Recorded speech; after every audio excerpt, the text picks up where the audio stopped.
Little girl walked into the job interview. What the Millionaire CEO did next was unbelievable. Hello. I'm so sorry.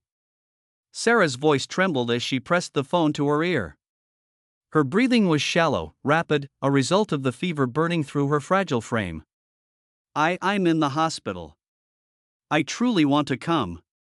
I've been preparing, but right now I am. The voice on the other end was cold, unbending. We do not reschedule interviews. If you are not present at the designated time, your application will be disqualified. Thank you. Click. The line went dead. Sarah's arm fell to her side as if all strength had drained from her. She stared up at the white ceiling of the hospital room. Her vision blurred, but not from the fever. Her heart sank deep into her chest. Slowly, her gaze dropped to the worn leather bag clutched against her side. She pulled it close and opened it with trembling fingers. Inside was her resume, carefully typed and printed the night before, protected in a clear folder.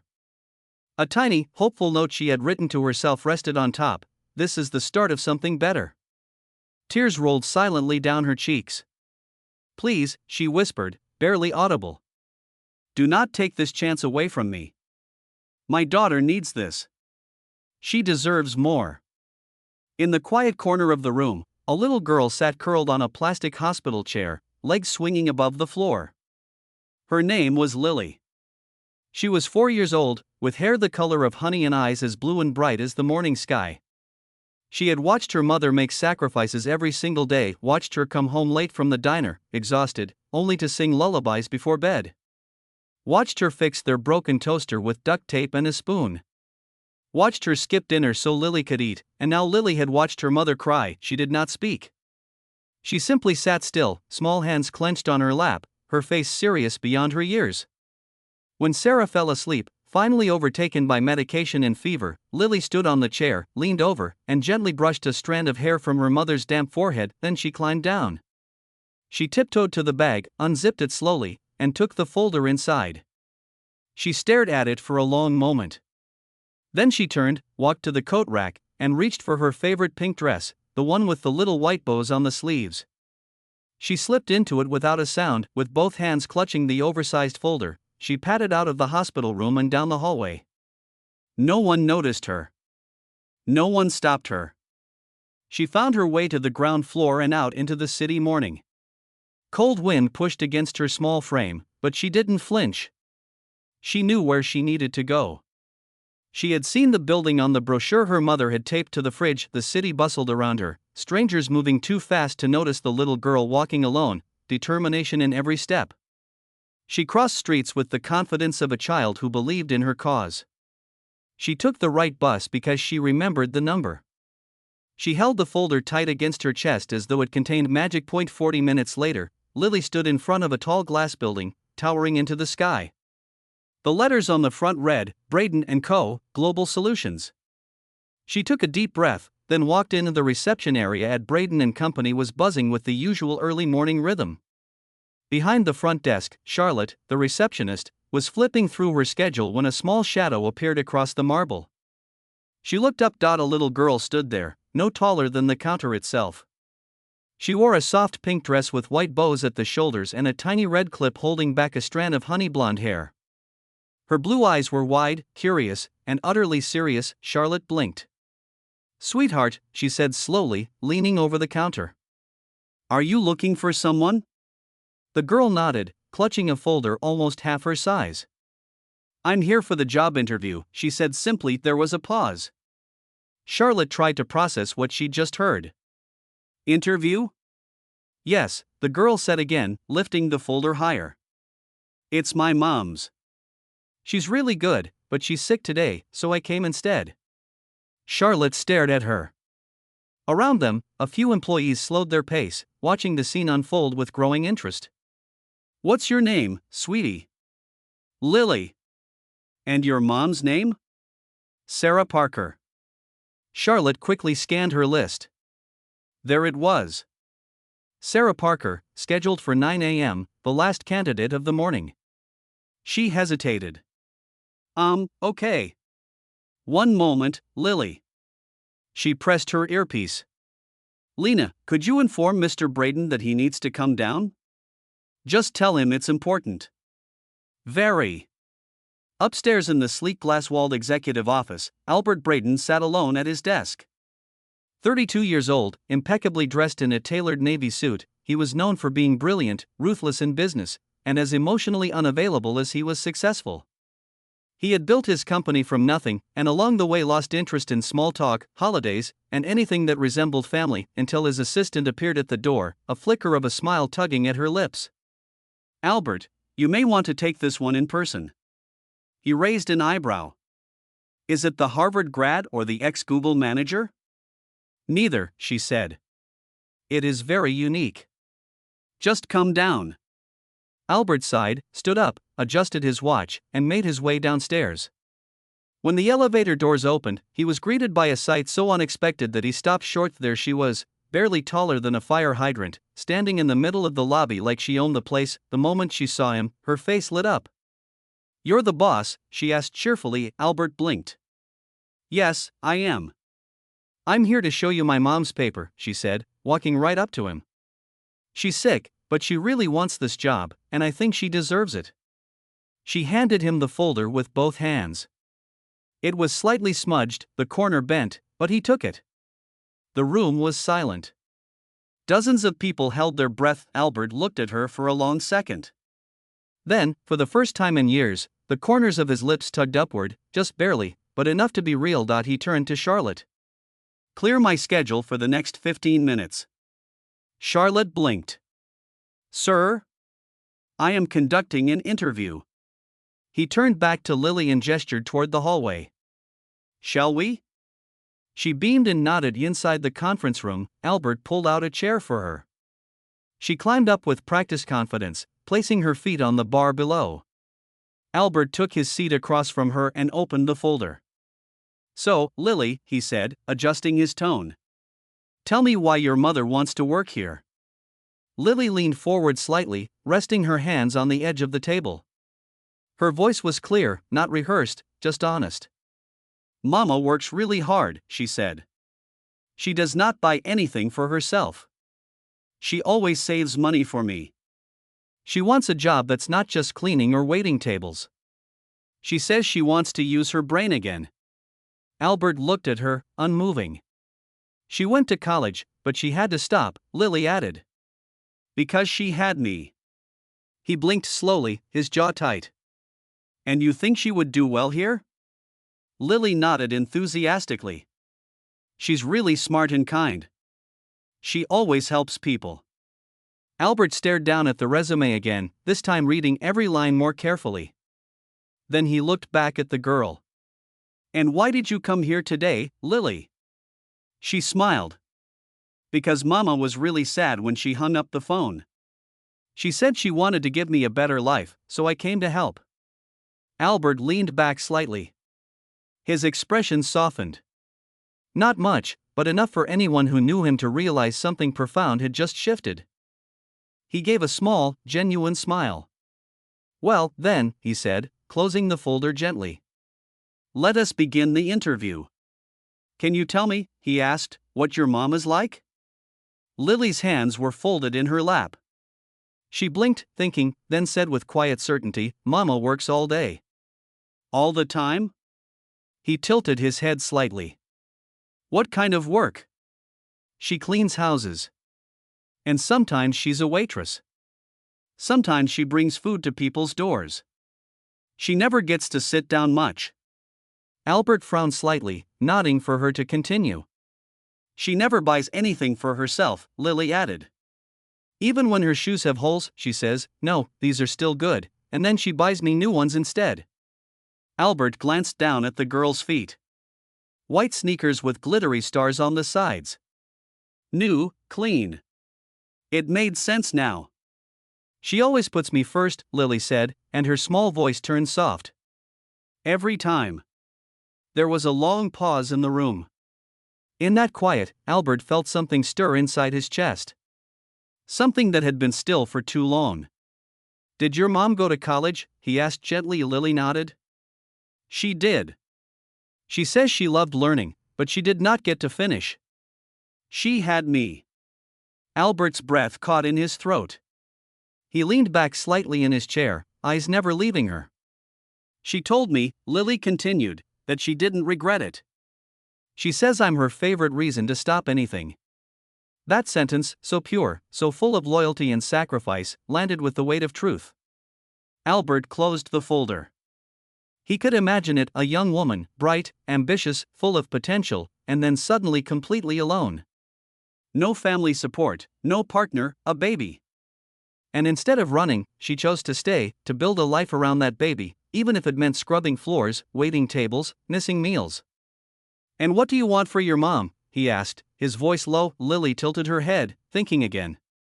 "I want her to be happy," she said. "She's always tired, but she smiles when I draw pictures for her or when we watch cartoons. I think she just needs a break." She paused, then looked up at him with eyes as wide and blue as the ocean. "Mama doesn't need a lot of money," she said earnestly.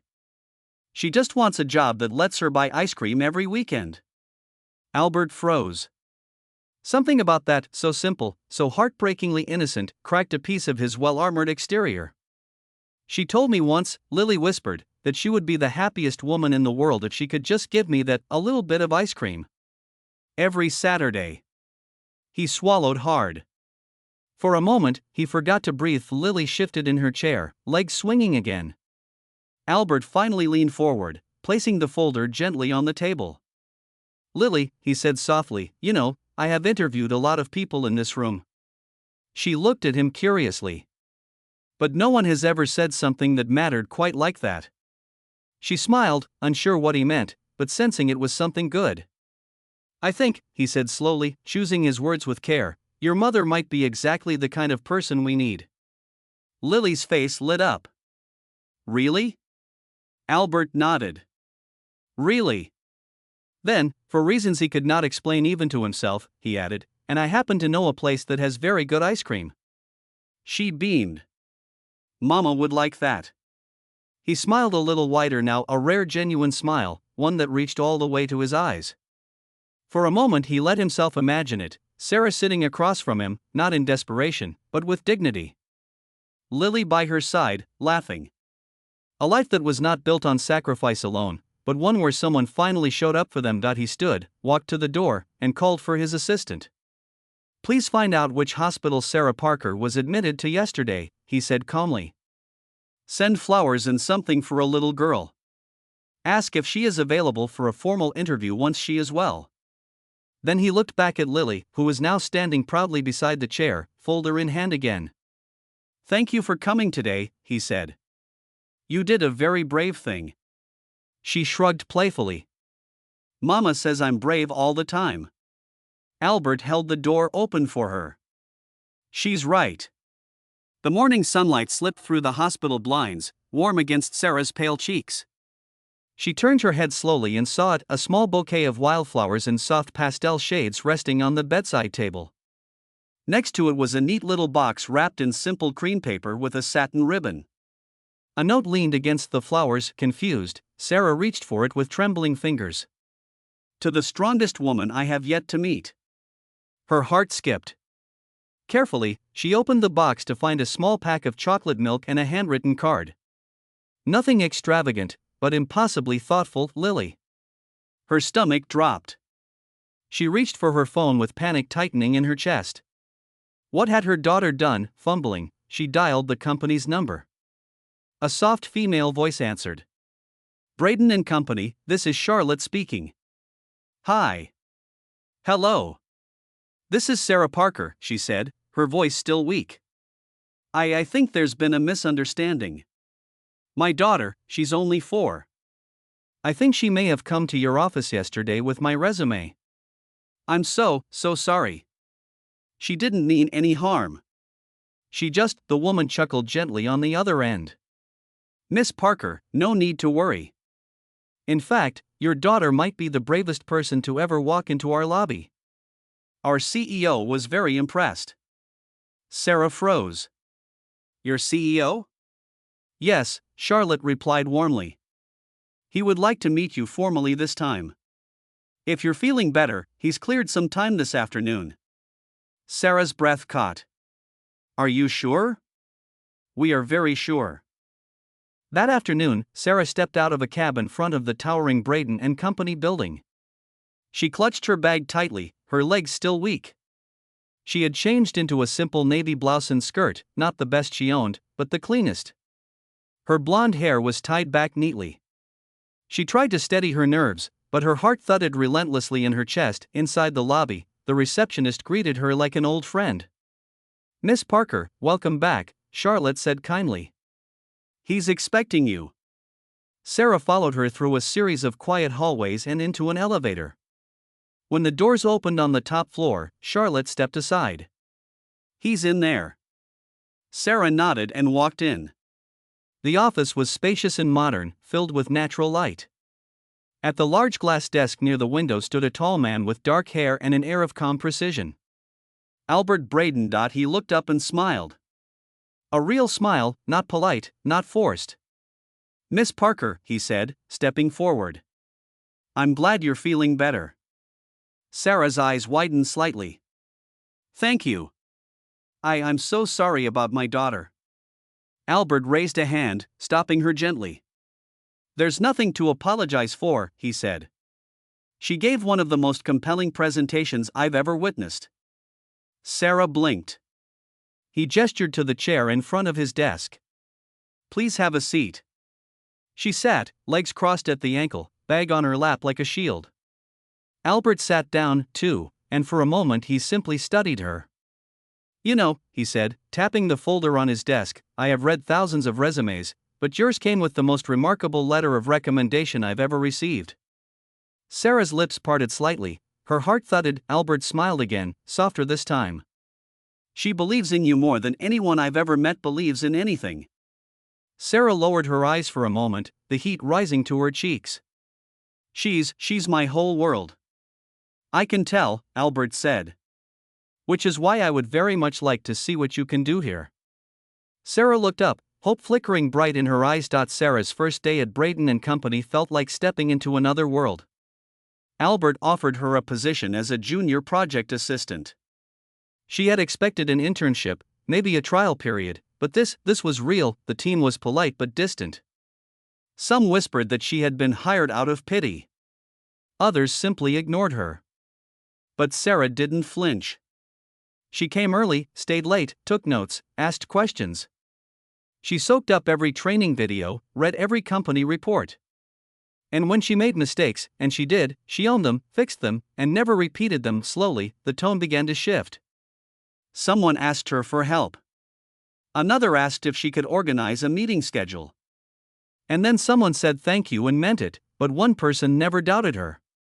Albert. He never hovered, never micromanaged. But he watched closely. He noticed everything. Like the day Lily had a fever and Sarah called in to say she might be a little late. Albert sent her a private message, family comes first. Take the time you need. Or the afternoon he noticed her skipping lunch and had his assistant accidentally bring an extra sandwich to the break room. Or how he made sure she was always seated at the table during project reviews. He never said anything directly, but she knew. And for the first time in a long time, Sarah began to believe in her own worth again. One evening, long after most of the office had gone dark, Sarah sat at her desk finishing edits on a presentation. Albert approached. You work harder than most people who have been here 10 years. She looked up, startled, then smiled.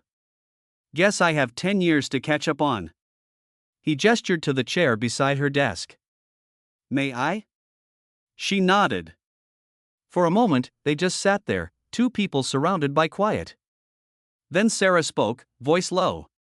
You know, I never thought I would end up in a place like this. Albert looked at her, curious. Why not? She hesitated. I was in college, she said slowly. Marketing major. I loved it. I had plans. Internships lined up. She took a breath. I met someone. Thought he was everything. Got pregnant in my first year.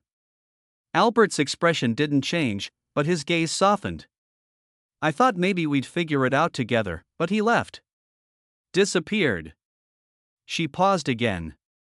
My parents said I ruined everything, that I had embarrassed them. They told me to either give the baby up or leave. Albert didn't move. I left, she said simply, and I never went back. She looked down at her hands. I chose Lily. I chose to be her mother.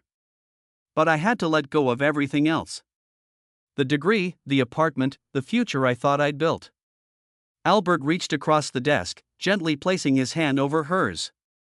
She froze, expecting sympathy, but his voice was steady. I was left, too. She looked up. I was 10, he continued. My parents died in a car accident. No siblings, no extended family who wanted a kid. I bounced between homes, learned to survive. I built this company because I wanted control over my life, but I never had what you have. What's that? She whispered. Courage, he said. You chose love, Sarah. Even when it cost you everything. Her eyes filled with tears. I used to think I was weak. You are anything but. They sat there in silence again, not needing to say more. In that quiet, something changed. Walls softened, and two people long used to surviving alone began to feel the unfamiliar comfort of being understood. Months passed and Sarah's world slowly transformed. She had grown into her role with grace and grit. Colleagues who once looked past her now sought out her input. She was no longer just the assistant. Her name carried weight, and it was spoken with respect. Albert watched all of it unfold. But he still found reasons to check in. And when he walked past her desk, his gaze often lingered just a little longer than it should. It wasn't just Sarah he had grown attached to. It was Lily. Every Friday afternoon, Lily arrived at the office after preschool, skipping down the hallway. She sat on Albert's office couch with coloring books. Sometimes he canceled his last meeting of the day just to take her out for a milkshake. They had their rituals. She called him boss man when she wanted his attention. He called her the real CEO. At company picnics, she rode on his shoulders. In the lunchroom, she always saved him the last cookies. Sarah saw all of it, and each moment left her heart fuller and more frightened. She had loved quietly for so long. Now love was staring her in the face every day, and it was smiling, carrying her daughter on its shoulders. One evening, the three of them sat in Albert's office after hours. Lily was curled up in the corner with a juice box, humming as she colored. Sarah and Albert were finishing up a project recap, laughter easy between them. When they finished, Sarah leaned back, stretching. She's tired, she said, glancing at Lily. Albert looked over. We can carry her down. Sarah smiled, then stood. Let me grab her bag. As she turned away, she heard Lily's small voice behind her. Mommy. Sarah turned. Can I call Uncle Albert Daddy? The room went completely still. Albert froze. Sarah stared, the bag slipping slightly from her fingers. Lily looked up, innocent and sincere. Because he always picks me up and brings me ice cream. And he reads to me like you do, and he makes you smile. Sarah's eyes filled instantly, her breath caught in her throat. Not from surprise, but from certainty, because deep down she had already known. She had known from the way Albert looked at Lily like she mattered. From how he spoke to Sarah like she belonged. From the quiet safety she felt in the spaces between them. This man, who had once built walls of steel around himself, had let them in. And somewhere along the way, they had built something neither of them expected. Family. She knelt in front of Lily, voice soft and trembling.